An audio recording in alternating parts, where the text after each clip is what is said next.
So I was watching the X Zone TV channel last night when I was abducted by aliens, and they kept repeating to me over and over again, simultv.com, simultv.com. What's simultv.com? That's what I asked them. They had it written on the side of their UFO. How do you spell that? UFO. No, I mean simultv.com. simultv.com. simultv.com. Right. simultv.com. Interesting that you were abducted by aliens in a simultv.com UFO last night. Oh, yeah? Yeah. Now that you mention it, I remember now last night I was awakened from a deep sleep. My great-grandmother was standing there. She said she'd come from the hereafter to tell me about simultv.com. She even spelled it out for me. simultv.com, sonny boy. simultv.com. simultv.com, sonny boy. Wow. Yeah. Guys, you'll never guess what my psychic guru just told me. simultv.com. Exactly. Are you guys psychic too? Of course. We all know about simultv.com. simultv.com.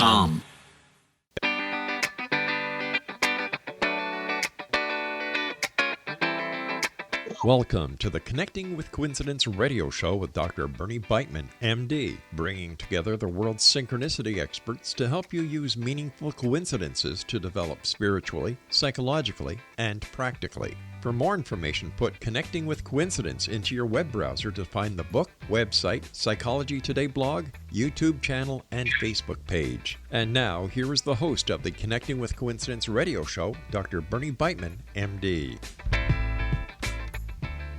Yes. Welcome to CC with BB, Connecting with Coincidence, with your host, Dr. Bernie Beitman, MD, and that's me. Now, look up into the sky some night, someday, anytime. There is a mystery coincidence up there. The sun and the moon are 93 million miles apart, and yet appear to us on Earth to be the same size.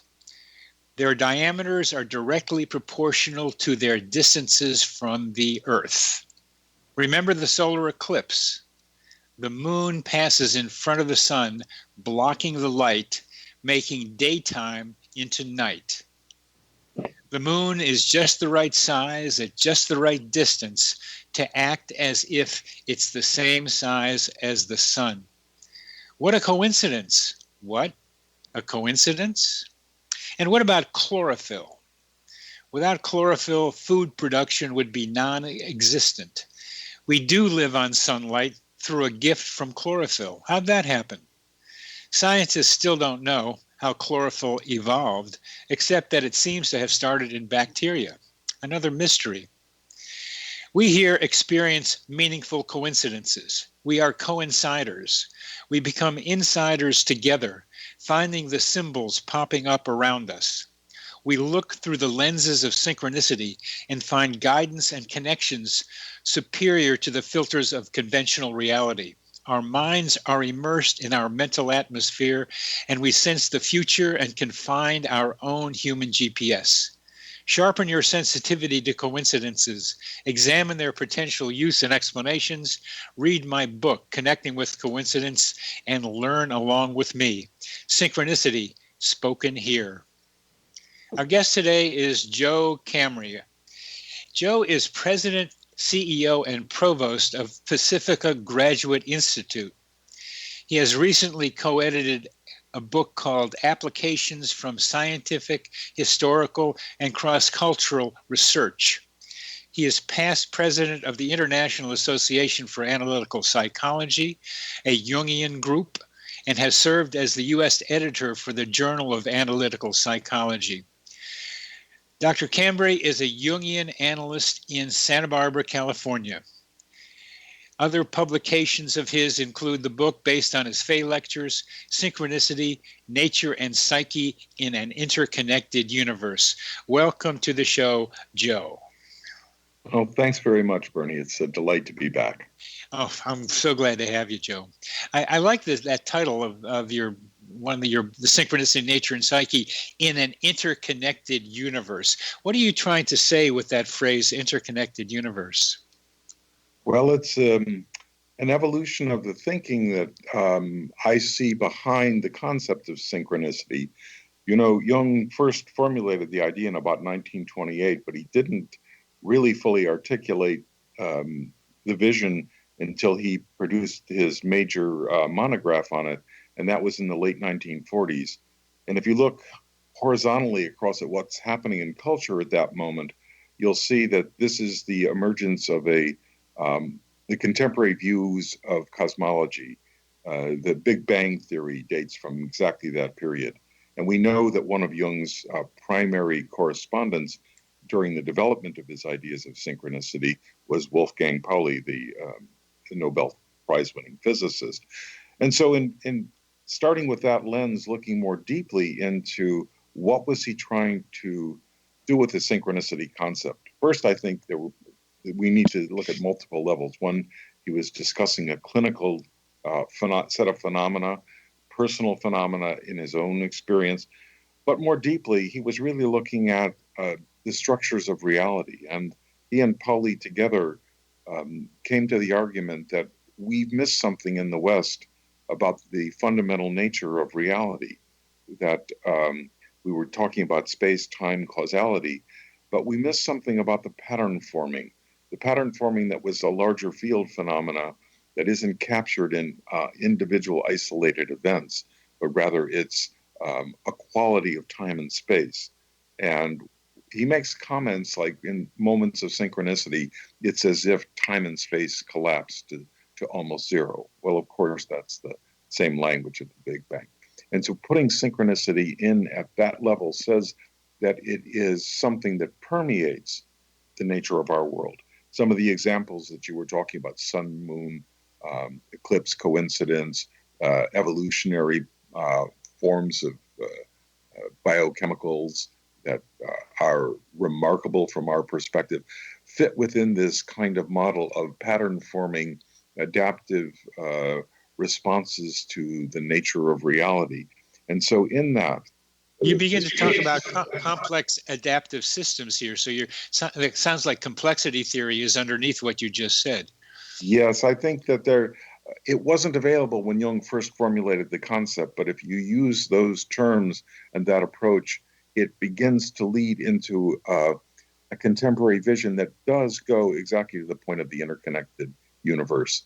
That is, that when you reach down and take a look at this from a complex systems perspective, then you see that everything is interconnected, not in simplistic ways, but in profound field ways. And the idea of a field is something that I really enjoy your emphasizing. And what a field is something that seems to have interconnections in ways we don't understand. Electromagnetic fields were kind of strange because we didn't understand what went on between them, although the observations were there.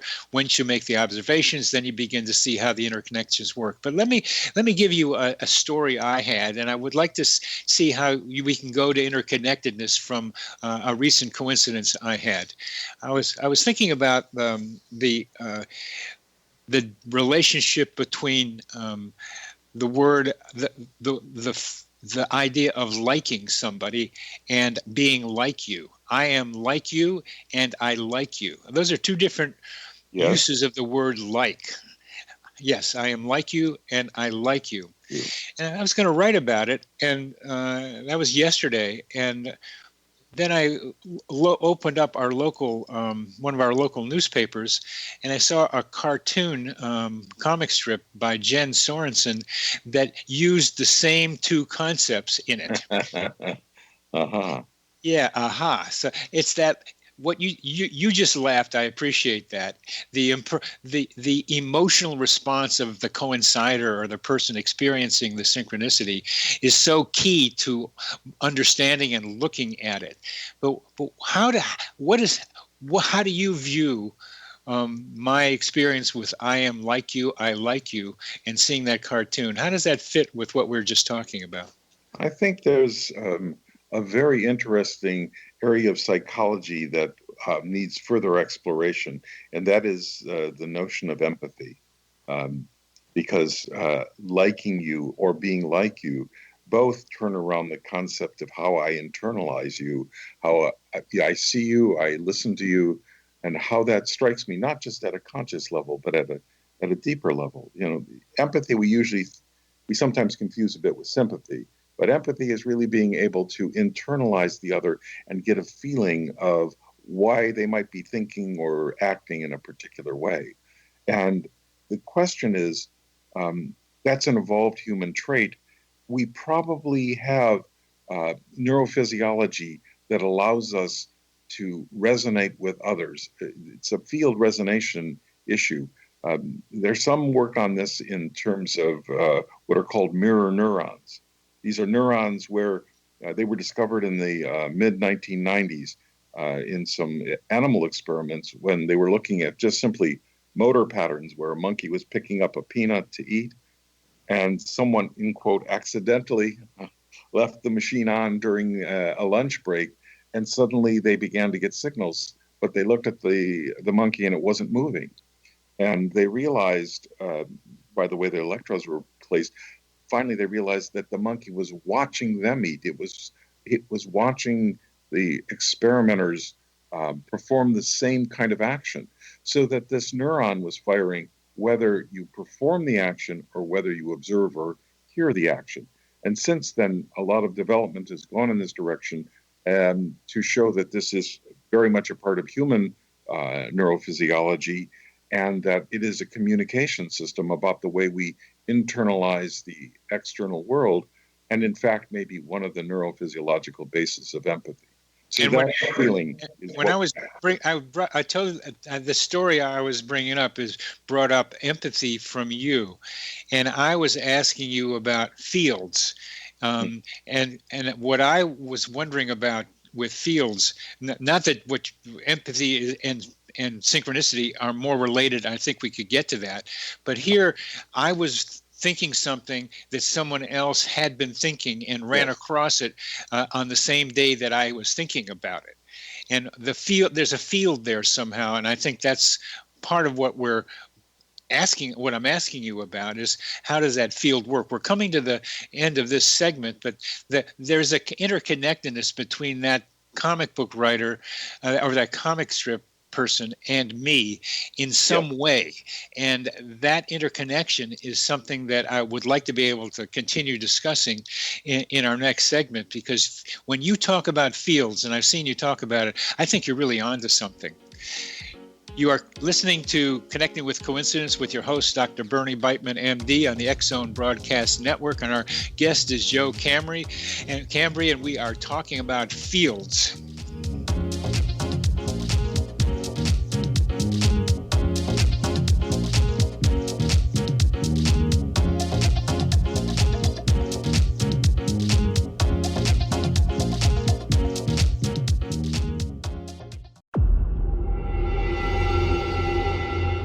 Whether you're a skeptic or a believer, join me, Rob McConnell, as together we'll investigate the world of the paranormal and the science of parapsychology here on the X-Zone Radio TV show on XZBN and the X-Zone TV channel on Simul TV. Since 1990, the X-Zone Radio TV show has been the place where people dare to believe and dare to be heard. Together, we'll investigate UFOs, aliens, ghosts, Bigfoot, psychic phenomenon, lake monsters, conspiracy theories, government cover-ups, the truth embargo, alien abductions, ESP, haunted locations from around the world, and so much more. With over 28 years of broadcasting and more than 4,500 individual guests, the X-Zone is truly a place where fact is fiction and fiction is reality, as evidenced by the credibility, integrity, and professionalism of the guests that we bring to our international audience. If you have seen a UFO, had a close encounter, seen a ghost, Bigfoot, lake monster, or a story that you would like to share or have investigated, contact me, Rob McConnell, by sending me your email to xzone@xzoneradiotv.com, or you can call toll-free 1-800-610-7035, extension 143, and on Skype, X-Zone Radio TV. For more information on the X-Zone Radio TV show with yours truly, Rob McConnell, visit www.xzoneradiotv.com or www.xzonetvchannel.com or simultv.com and xzbn.net. Until next we meet here in the X Zone from our broadcast center and studios in Hamilton, Ontario, Canada, always remember, X Zone Nation, keep your eyes to the sky and your heart in the light.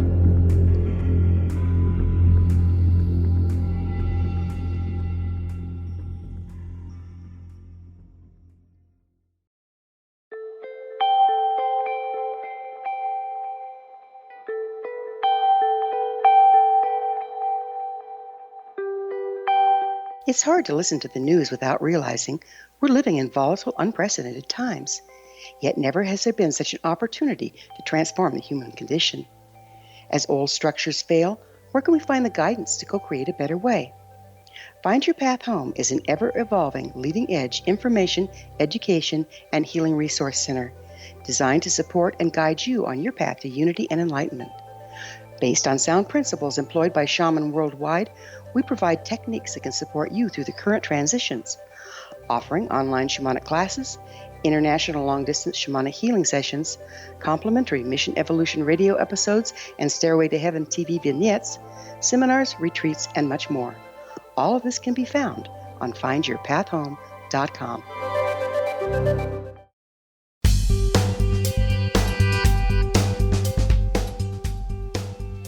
Welcome back to CC with BB, Connecting with Coincidence. I'm your host, Dr. Bernie Beitman, MD, and we are talking with Joe Cambray about fields. And Joe, you have a good sense for fields. When I've seen you talk in the 2014 group in New York City, you have a wonderful feel for them. And so that's why I'm asking you about this like I am like you cartoon and me. Yes, well, actually, I think we're in a kind of nested doll situation in the story that you told. I focused first on the empathic dimension of like and like you. And I think when we enter into those kinds of fields, when we begin to open up, that creates a larger opening into other fields that we may be immersed in that we have tended to. Okay. I didn't get that. So something about focusing on empathy, which is what you're getting more clearly I did, somehow opens up connections to the larger field. I think there are a number of fairly ordinary pathways into these what I would call the surplus of knowledge. That I think that's the domain of synchronicity. It can only be reached by things that have more of an intuitive quality about them. Empathy is one of those things. They are more complex. Attendance to reverie, the kind of way the one's mind begins to move in listening to things. Those are channels that we can discipline and learn to use that I think end up helping us connect into that deeper level of interconnectedness. Oh yes. Learning how to use those channels. Yeah. What do you think I was doing, or Jen Sorensen was doing, or we were doing? What channels were we tuning into, and how did we come to them together like that? Well, that's a great question. I mean, that's beyond my cognitive knowledge, but we can try to intuit it. I mean, please do. And so what I would suggest is my pathway into trying to imagine that was to listen to what was the precipitating event, the sort of the thing that starts the process going, and that was your interesting linguistic reflection on the kind of multiple uses of the term like, and and the way it fit into a psychological awareness of multiplicity and duality in that instance. I suggest that then opened up to the way that image of empathic linking, like and dislike, that's out there then. That's in a field. And for those who are tuning into that, it isn't yours, it isn't the cartoonist's. It's something that is in the field. And those who pick it up will often, this is why scientific discoveries often happen at 4 or 5 labs simultaneously, even though they're not in connection sometimes. Yes. Okay, good. Very good. I'd think about it that way. That simultaneous discovery thing is really important, and it's a fact of scientific and other discoveries. It happens in the arts as well, in cartoons. That idea suggests a field of knowledge that can be tuned into, that is continually evolving, that each of us can find a way into. So when people think of some great idea, they better look it up on the internet, because someone probably has thought about it already. Absolutely. Or that it's emerging in culture, and the emergence is not the property of one individual. We've had a fantasy of the individual genius as yes, we have. But if you really read those more current biographies that are coming out, they really point to the fact that these people were all embedded in a network of other connections and ideas and other people they were in discourse with. That very few ideas, in fact, ideas that come up completely on their own, disconnected from others, are very hard to manifest, because they don't have the the connections and links to make that into a reality. Do you know that there's a group called the Serendipity Society, forming primarily in Europe? It's focused on serendipity, which is very much related to synchronicity to me, at least sometimes. And one of their favorite stories is Alexander Fleming and penicillin, which you write about so well in one of your books, that there was much more going on in the way you wrote about it. There was a field of knowledge being evolved, of which Fleming and all the other people that were involved with it seemed to participate in. Yes, Stuart Kaufman, one of the theorists at the Santa Fe Institute, has been pushing on this more recently and looking at the way innovations unfold. And there's a group in Italy around Vittorio Lorenzo at the Sapienza University, who are looking at the way cultures evolve ideas. And they have the idea of the adjacent possible and the far possible. The adjacent possible is like the next room we can walk into. For example, think of a dreamer. And I've had this myself, where I have a dream where I find a new room in my house, and I go, I'd never known that room was there. It's a secret door or whatever it is. Those are usually capturing symbolically the sense that one's entering into a new space psychologically, and there's often the moment of discovery that's around that. That's the adjacent possible. That would be an imaging of that. And innovation, whether in the arts or in science or in philosophy, what have you, often goes this way, that the leap of the single genius way out there is often very, very hard to integrate into society. So Leonardo da Vinci's developing notions of submarines and helicopters and all of this stuff in 4 centuries before the technology is there. So it just looks like a crackpot idea, except in hindsight, we now go, what brilliance. But it's because there wasn't enough cultural connectedness to make that field image into a reality. Okay, that's very good. One of the things that happens to you is you live coincidences, synchronicity in your life, and outside of therapy. And you had an experience, a business idea, a business venture that you began to consider, and then you had a remarkable thing happen. Could you tell us about that? Yeah, I was just at the onset of starting a project that I thought might lead to something valuable at the level of business.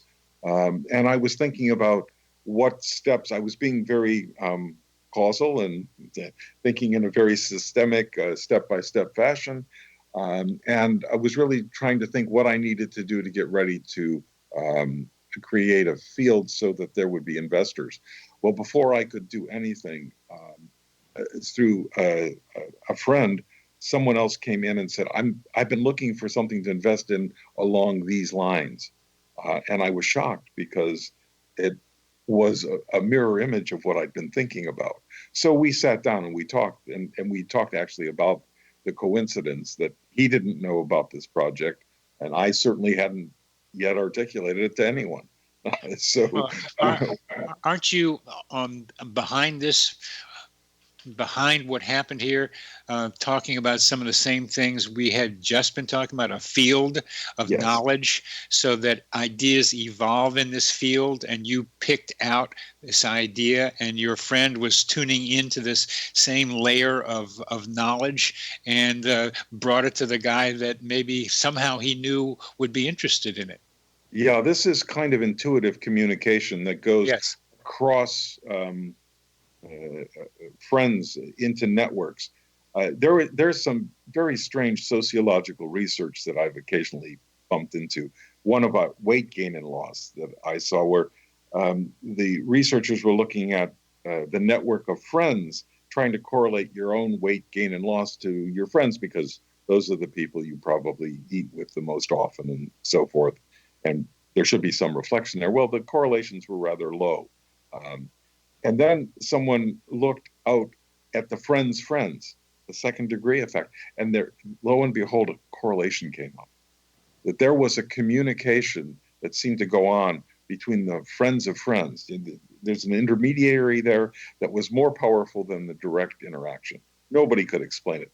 Go out to the third level, the friends of friends, and it washes out. And I must admit, as a therapist, I've had a lot of experiences clinically that have reflected something similar to that. Yeah, this social network phenomenon that's been looked at in depression and alcohol use and a lot of other things. Yeah, they can describe it, but they can't explain it, particularly that when it's the second order person that's involved that there's no direct contact with. As I listen to your mind operate, Joe, I'm most fascinated by your sense of field. We're coming near the end of this, but what do you mean by a field? Well, yeah, it's invisible, number one. It's not tangible. It can't be grasped. So I think that's part of why we wrestle with it. I think that the 19th century's articulation of the unconscious came out of field theory, but it wasn't directly linked. And so this is something, the human psychological field and our interaction with the world is something that we're on the cusp of describing now. Right. And I'm going to interrupt you here because we're coming to the end, because I want to be able to get back. We're back and forth describing this field with examples and then more description. You're listening to Connecting with Coincidence with your host, Dr. Bernie Beitman, MD. That is me on the X-Zone Broadcast Network. And our guest is Dr. Joe Cambray, Jungian analyst in Santa Barbara, and we're fielding the field.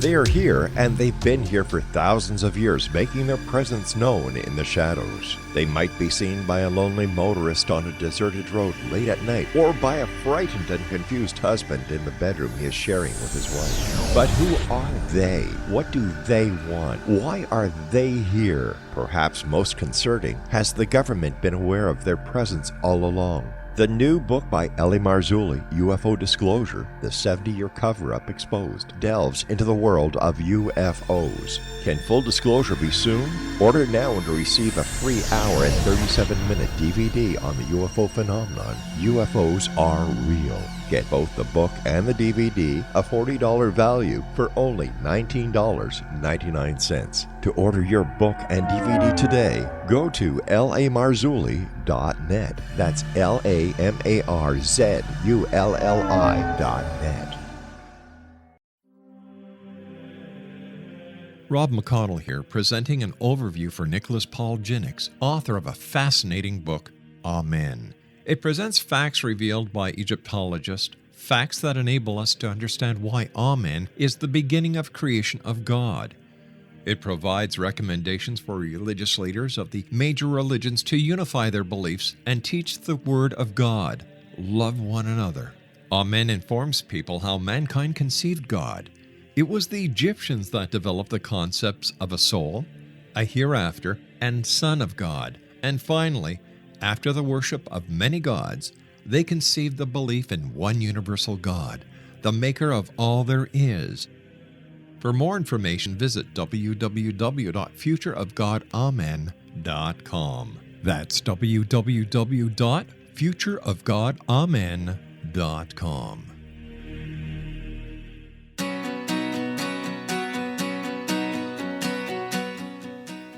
Welcome back to CC with BB, Connecting with Coincidence. I'm your host, Dr. Bernie Beitman, MD, and we are talking with Joe Cambray about fields.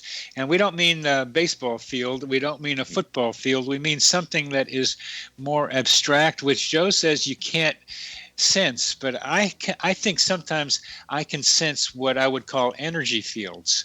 Yeah. I can feel energy between me and my patients sometimes. Mm-hmm. I can feel the flow of that. Someday there may be a way of measuring that interconnection between patient and therapist, where we can see the ebb and flow of that energy, that we have to recognize someday that we are energy beings and that we transmit energy between us. Now, I can think about that in proximity when I'm with somebody, but the fields that I think you're talking about are when two people are not in the same room. Right. And that's what I'm asking you to tell us about your experience, because I know you have a good feeling for this because I've seen you talk about that at that New York conference in 2014. Yes. Well, I think these fields are most easily observed in a dyadic relationship because that's just closer to our ordinary waking consciousness. But that doesn't mean that it doesn't have broader effects. I mean, the whole notion of a field is that it's not local. You can't reduce it to one single location. It's more distributed and spread out. That many elements carry it, whatever the field is. So let's take a human energy field or a psychological field, a mind field, if you will, mm-hmm. that probably has to do with images at some level. Images that are not held in my mind or your mind, but are held in the interactions between us. And that can happen at the interpersonal level. It can also happen at the sociological level, that there's a collective dimension. In fact, What I'm talking about, the adjacent possible, when we think about that in terms of invention in society, I think we're looking at images that are in the collective preconscious. That's a term I started to use. The collective. Oh, that's good. Instead of collective conscious or unconscious, it's preconscious. That's good. That's good. That adjacent window or adjacent room. Yeah. Yeah. So that. These are things that emerge out of our collective activity. Many of us are working on synchronicity now. So some of what's happening in terms of our redefinition, the use of a field and so forth, is because the very notion of the field is becoming something. We have physical examples that start in the 19th century, and we become more and more refined in our capacities to observe and measure and begin to notice when fields were there. At first, there was no observable way to really talk about electric and magnetic phenomena. It was kind of invisible magic that was happening. Yeah. Gradually, the fields were articulated. Well, in homology to that, I think in the present world, we're just at the cusp of being able to articulate something about the human interactive field. And all of this, what seems like what we call anomalous phenomena, point to a baseline level of where this is there all the time. Only it's like during an eclipse, to go back to your original image, in an eclipse, one of the things that's extraordinary is not only the black, disk that you can see, but the stars come out. And the reality is, of course, those stars have always been there. They're there all day long. It's only when the sun is blotted out that you get to see what's in the background. Well, if the sun is like consciousness, then the background stars are there all the time, and so are these collective phenomena. It's like great metaphor, Joe. Very good. Very good. And you're talking about evolution of consciousness, evolution of our understanding of where we are. Is our culture becoming more open to recognizing and acknowledging synchronicities? If so, why? Yeah, that's a great question. I mean, more and more I'm seeing literature or artwork or philosophical statements that move in this direction. For example, one of the areas that I find very curious is the development of interest in systems of divination. And these are being done by scholars who don't take it as simply fortune telling or guessing the future or something like that, but they're looking at them as systems of knowledge that have helped focus consciousness and guide even political actions over millennia. Yeah. And so there's a rereading of that and saying, well, maybe the surface level of it isn't the most, even if it wasn't completely accurate, there's something about the way we focus our consciousness that brings us into a larger field awareness. And the fact that topics like that have become of real interest to groups of sort of mainstream scholars seems to me to be the pathway to begin to identify that, oh, something's entering in the culture here at multiple levels. Certainly there's a lot more reporting of this. I think the internet is facilitating this. There's so much more possibilities that people can see. They can put things together and go, oh my goodness, there was a connection here that was invisible. Big data, that's what we do with it. So the fact that our minds are being influenced by something like the construction of the internet, and it's opening us up into connections that were normally outside of our ego conscious awareness. I think the ego is changing enormously from the turn of the 19th to the turn of the 20th, to the turn of the 21st century. What's the ordinary mind is really undergoing complete change. Complete change, and that change is taking place in recognizing our interconnections with the internet is making us see that we are part of a bigger mind.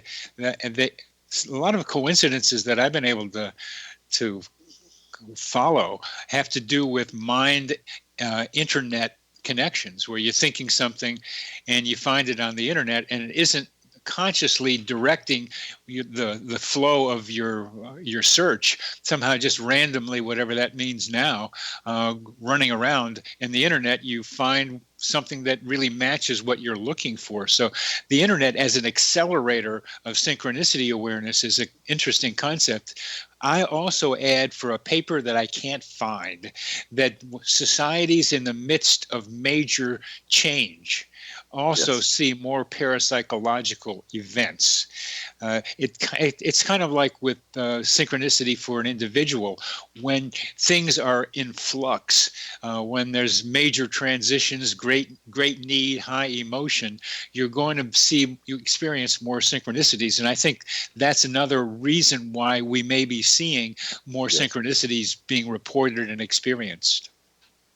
Yeah, that's well put. I think that's correct. Often those changes come with a feeling of disruption, and often they're traumatic to the people who are going through that.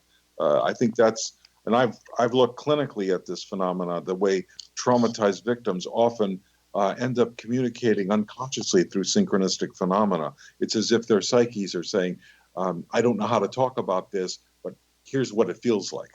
And boom, you have these coincidences happen. At a cultural and sociological level, for example, there's been some fairly clear tracking between in the Jewish community the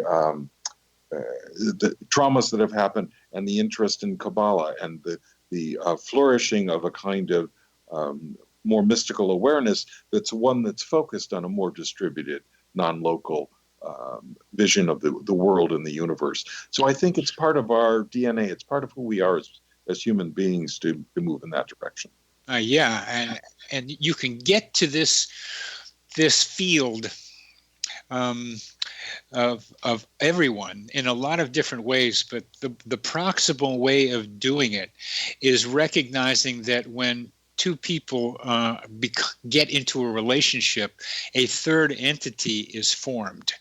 And that third entity begins to have some characteristics of its own. Shared images is one of them, as you've mentioned.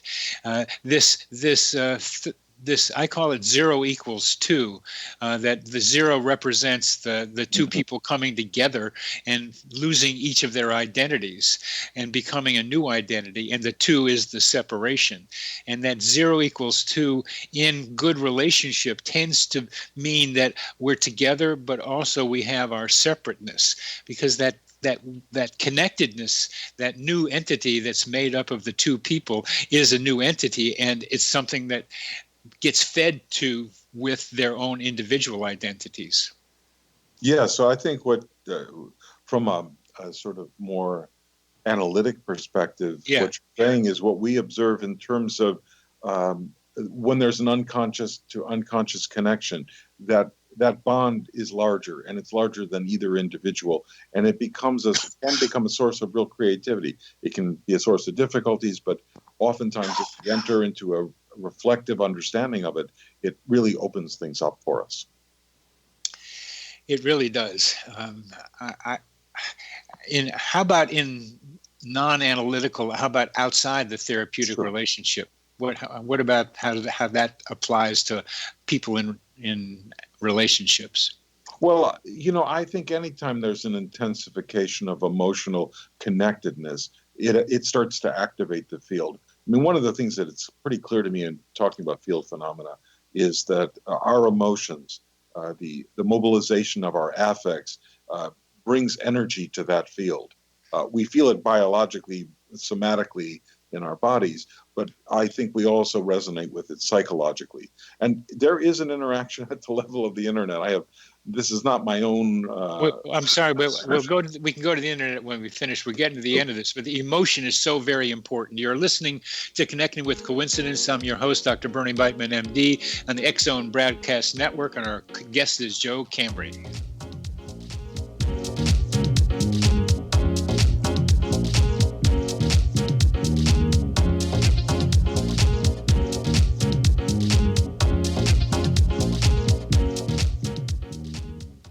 You have heard of the X-Zone? Now watch it on Simul TV, plus 500 video games, live TV channels, free video on demand, worldwide, and more.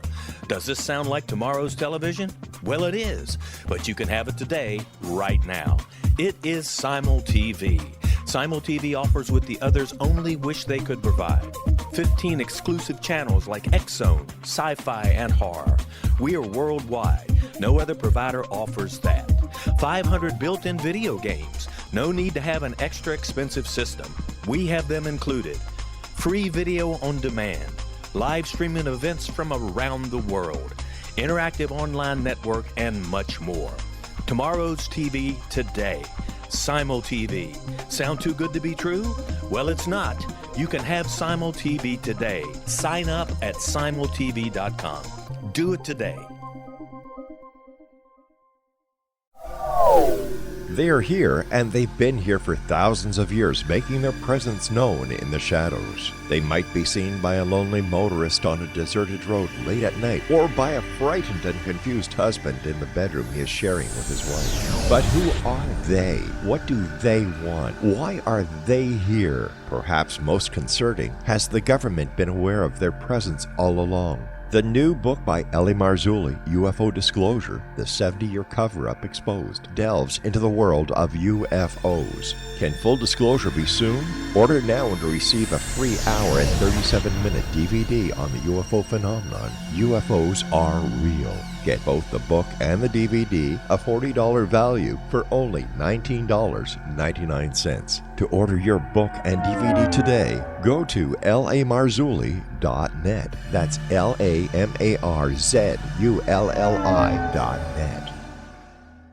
So I was watching the X-Zone TV channel last night when I was abducted by aliens, and they kept repeating to me over and over again, simultv.com, simultv.com. What's simultv.com? That's what I asked them. They had it written on the side of their UFO. How do you spell that? UFO. No, I mean simultv.com. simultv.com. simultv.com. Right. SIMULTV.com. Interesting that you were abducted by aliens in a SimulTV.com UFO last night. Oh, yeah? Yeah. Now that you mention it, I remember now last night I was awakened from a deep sleep. My great-grandmother was standing there. She said she'd come from the hereafter to tell me about SimulTV.com. She even spelled it out for me. SIMULTV.com, sonny boy. SIMULTV.com. SIMULTV.com, sonny boy. Wow. Yeah. Guys, you'll never guess what my psychic guru just told me. SIMULTV.com. Exactly. Are you guys psychic too? Of course. We all know about SimulTV.com. SIMULTV.com.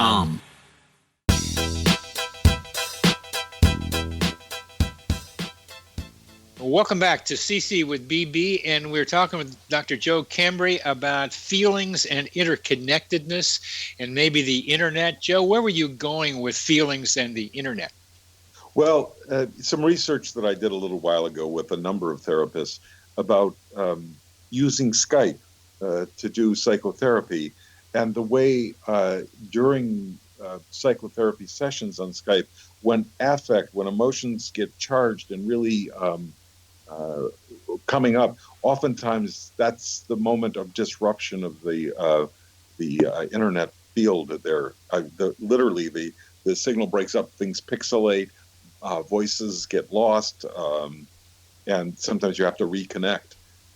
And so it's the way it seems to be that affect is really engaging with aspects of the physical world that we don't normally. Oh yeah, I'm doing a taxonomy of coincidences, and one of them is just what you said, where machines respond to human emotions is the name of is the title of the section. Yeah. This is a real phenomenon. I mean, the Pauli effect is a way of talking about it. But when my CD player in my car went off because I was mad because my computer wasn't working, and the CD player then righted itself after I got the computer fixed and I was calmed down, was just one piece of evidence. But this is very interesting. I'm glad you tell us that. The mind machine and emotion machine interaction. But let me tell you this one more story. I was visiting my 6-week-old granddaughter. Holding her was amazing a couple of weeks ago. 6 weeks old. That purity of soul is amazing. And I needed to get away find some trees to walk around in. I love walking in the woods. So I stumbled on a place, and that's another story, how I got there.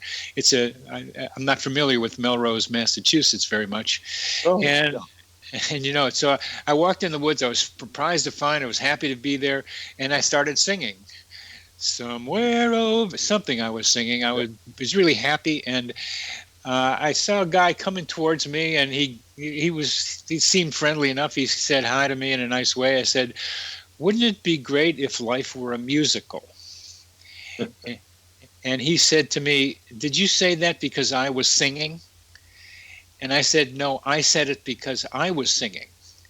I was the one who was singing." And he said, "No, I was singing." So we got into this kind of as you like it in the forest argument about who was singing. And I couldn't hear him and he couldn't hear me is probably what happened. So I sang him my song. He asked me to, and then I asked him to sing his song, and we talked some more. And it was a great conversation, and we separated. He asked me to join his a cappella group, and and that was it. So I go home. I say, I want to convince my son and other relatives that this coincidence business is real and it's a lot of fun. So I go home to my son's house, and I tell him this story, and he interrupts me, and he said, "This guy have a short beard and wore glasses, and was the name of the a cappella group something beginning with blue?" I said, "Yes, he knows the guy." Yeah. Small world. Small world. Yeah. Small world sometimes is right, but this had a few more little twists in it. Oh yeah. That we were singing was one of them. How do you react to this? How do you interpret this coincidence? Yeah, that's fascinating. I mean, I said small world thinking of the work of Stephen Strogatz, the mathematician, because he's looking at phenomena of interconnectedness. That we're suddenly linked in ways that are on the surface astonishing. And clearly that was something that was there. It feels to me there's something of the forest. I'm interested in forests and the interconnectedness of what goes on underground, the rhizomatic links, and I think there are places. You used, Shakespeare, the use of coincidence for comedy. Yeah. And I think what you're doing is you're building an image of what you were in this emotional relationship with your grandchild, and really resonant with that. And that was the joy in that feeling. In that moment feels very personal. And here's somebody else experiencing joy in nature in a different way, but also that feels very personal. And I think the kind of sense of competition over who was singing was whose joy is this? It's mine. And when you transcended that, then the deeper field opens up. That's often we come at it with our egos and we think, wait a minute, this is mine. Don't take it away from me. What about that? The both of us were singing, and that doesn't happen. I don't run into people who are singing. I go to the woods a lot, and that we even started talking with each other. And I said something as silly sounding as, "Wouldn't it be great if life were a musical?" And I really like that idea. That if we would sing to each other, there'd be a lot of fun. Yeah, I mean, there was something that transformed that encounter around that. It seemed to me that the musical was the musical comedic aspects of life. All that feeling was already in the field, and the two of you were drawn. It's so curious whom we meet. This is the notion of kairos. Why just that person at just that moment? Yeah. That it's something larger that we're in. We're in a forest, a musical forest in that moment, and there isn't something enchanted in your story. And I'm using old language from folk culture and so forth. Yeah. But I think it points to something. It does. It is enchanted in the way that people used to think of it as being. The old fairy tales tell truth. Yes. It's the way it can be, the way you can get to be, the way a place you can find to be in. It's really more fun than the one that we tend to do regular reality in. Yeah. Well, that is life as a musical then. I mean, there is a transformation there that is an alternate reality. It's an adjacent possible that you're momentarily stepping in. Yes. Our imaginations seem to be geared towards this, and I'd say it even's what drives us to evolve as a species. How do you mean it drives us to evolve as a species? Because I think that's true. Yeah, well, the creation of these products, we can dismiss them at the individual experiential level, but when you start to look at the sum total of them, and I think that's what you're after here, you begin to see that these shape life directions. Williams James started to talk about this a century ago or more. He was talking about the way in which there were forces that caused us to orient towards this or to that, and we were never quite aware of them. They were on the margins of consciousness, and yet they influenced the directions. And he used the magnetic field as a metaphor at the time because he was studying field theory. And he got that our emotions are engaging with the field that we're in, that they're not just simply localized within one person's psychology. Yeah, we have about 3 minutes left, Joe, and I'm just very excited and intrigued by what I feel is in your heart as well as in your mind about field theory and emotion. I mean, you're putting together you personally, heart, emotion, and mind field. And I can experience it listening to you. And there is an excitement in you to express this and to enact it. And I imagine that being in the multiple roles you are at Pacifica University, you have the opportunity to recognize more consciously than most of the people around you that you're in a field that's the Pacifica, and that you are feeling things in it, and that you are moving your way through it almost like without your eyes, but with feeling. Yes, that's very well put. I mean, I've watched my teaching evolve there. That was the first layer of this, the way in which we would form an entity in the classroom, a group entity, and the selection of which stories to talk about, which theories to articulate and unfold, were really subtly based on the interactions that were happening in the classroom at the moment. And I've gone on, because I've done other organizational work, to see that this is also a layer that shapes organizational life. Yeah. Not just the individual, but the whole directions. And so that is part of my approach to the kind of administrative roles I have at Pacifica, is building teams where this element is honored and allowed to be in consciousness and allowed to help shape the directions that we take. In this last minute, when you say this element, what is this element that you encourage to manifest? That, well, one way to talk about it would be the wisdom of the group mind that transcends the knowledge of any one person or another. That collectively, when we open up to that enchanted world we were talking about, we think in a richer, more complex way, and we often can arrive at things that we could not get to no matter how clever we were in our individual thinking. Well, I used to be able to do that in group therapy when I was a group therapist, paying attention to what's going on in the middle of the room. Yes. That's where the information was. And it kind of got put out there in general systems theory to some extent, but the way you are living it is a wonderful sign to me about how we are evolving consciously, the way you are doing this, Joe. It's remarkable. It's a pleasure to hear you and feel through our internet what you're experiencing and doing. So thank you very, very much for being on the show. Well, and thank you for your receptivity and resonance with this. I mean, that's part of why this works. Good. You've been listening to Connecting with Coincidence. I'm your host, Dr. Bernie Beitman, MD, on the X-Zone Broadcast Network. Thank you again, Joe. Thank you.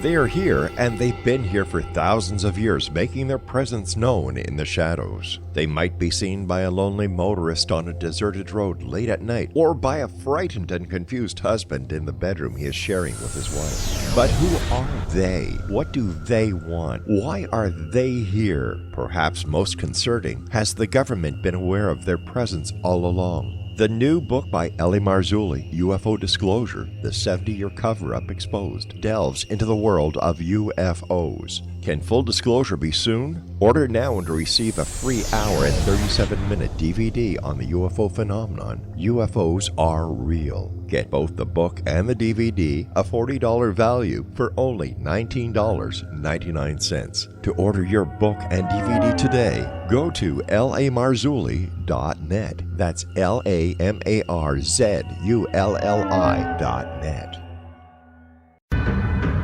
If you are looking for a safe, zero-calorie, natural option to the harmful artificial sweeteners on the market today, Just Like Sugar is what you're looking for. Just Like Sugar is a wonderful natural alternative for those health-conscious people who choose a calorie-restricted diet with a great, pure, sweet flavor that tastes just like sugar. Just Like Sugar is a great natural option for people suffering from diabetes and may be useful in restricted diet programs where standard sugars are not allowed and does not cause a laxative effect of some other sweeteners.